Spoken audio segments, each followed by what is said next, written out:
Joining me now is Democratic Congressman Adam Schiff. He's now a candidate for U.S. Senate. Congressman, it's great to see you. And I just wanted to start by asking you about today. As I just started saying, I think it's important to take a step back and realize the significance of the vice president, a Democratic nominee, sitting on the stage with Liz Cheney. You know them both well. What were you thinking when you were watching today? Well, just how remarkable a spectacle it is to see the two of them together, and not just Liz Cheney, but Dick Cheney as well, supporting a Democrat for president, Kamala Harris for president. But I'm not surprised that Liz Cheney is stepping up this way. She has demonstrated over the last several years that she has real spine, she has real character, that she's willing to live her principles, her oath of office. And what has been so tragic about the last several years is just how rare the Liz Cheneys and Adam Kinzingers turned out to be. I would have thought many more in the Republican Party would have stood up, spoken out.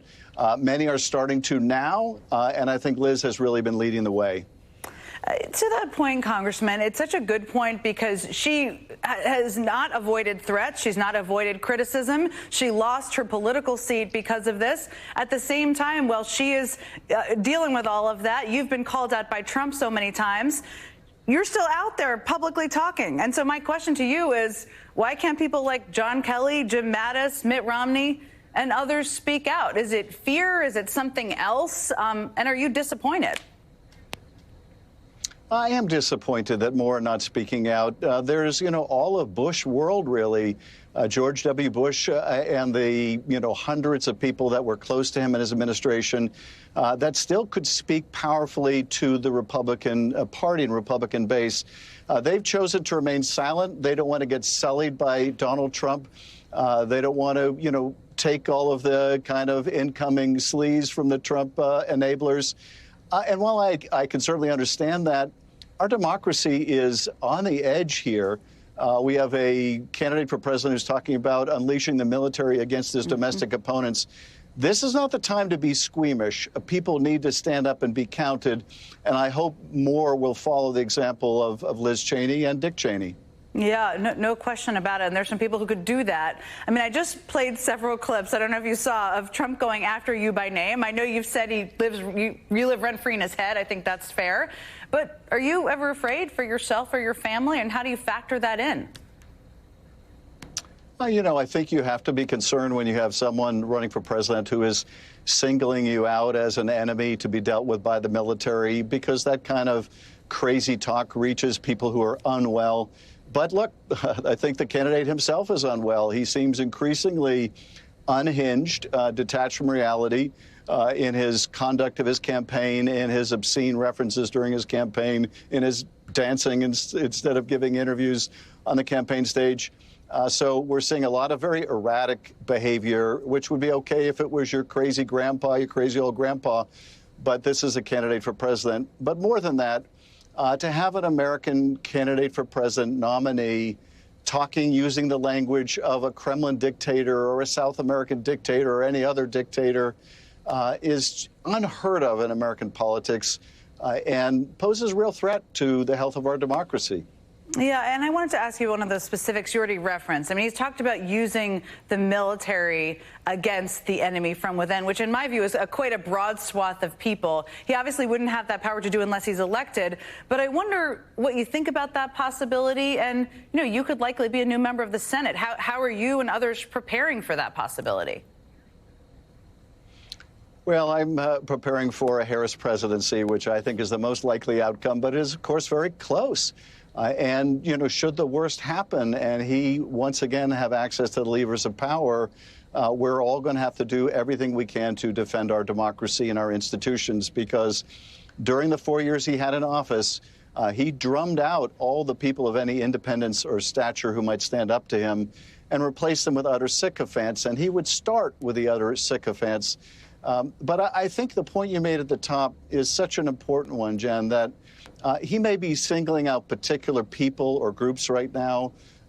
He's moved on for the moment from smearing the Haitian community to going after me or Nancy Pelosi or others.